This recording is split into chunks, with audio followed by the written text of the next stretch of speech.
బాహుబలి తర్వాత ప్రభాస్ తో రెగ్యులర్ సినిమాలు చేయడమే మర్చిపోయారు దర్శకులు. ఆయన డేట్స్ ఇస్తే చాలు భారీ యాక్షన్ సినిమాలు లేదంటే లార్జర్ దాన్ లైఫ్ క్యారెక్టర్లు చేయిస్తూ ఒకప్పటి డార్లింగ్ ని మర్చిపోయేలా చేశారు దర్శకులు. మధ్యలో రాధేశ్యామ్లో లవర్ బాయ్ లా కనిపించినా అందులోనూ భారీగా విజువల్స్ ఎఫెక్ట్స్ చూపించారు దర్శకుడు రాధాకృష్ణ కుమార్. సాహో, ఆదిపురుష్, సలార్, కల్కి ఇలా ఏ సినిమా తీసుకున్నా బడ్జెట్ 100 కోట్లు పక్కా. ఇలాంటి సమయంలో కాస్త రిలీఫ్ కోసం చిన్న సినిమా చేయాలని అనుకున్నారు ప్రభాస్. అలా చేస్తున్నదే మారుతితో రాజాసాబ్. మిగిలిన వాటితో పోల్చినప్పుడు ఇది చిన్న సినిమా అనిపిస్తుందేమో కానీ దీనికోసం కూడా 200 కోట్లు ఖర్చు చేస్తున్నారు పీపుల్ మీడియా ఫ్యాక్టరీ.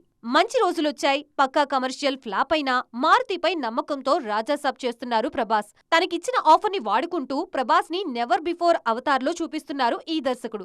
తాజాగా ఈ చిత్ర టీజర్ విడుదలైంది. ఇందులో వింటేజ్ లుక్ లో కనిపించారు డార్లింగ్. టీజర్ కూడా అద్దిరిపోయింది. హర్రర్ కామెడీగా వస్తోంది రాజాసాబ్. ముందు నుంచి చెప్తున్నట్లుగానే హర్రర్ కామెడీగా రాజాసాబ్ ని తీసుకొస్తున్నారు.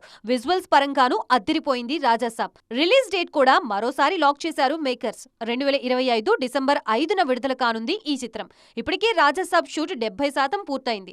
ఇందులో మాళవికా మోహన్, రిద్ధి కుమార్, నిధి అగర్వాల్ హీరోయిన్లుగా నటిస్తున్నారు.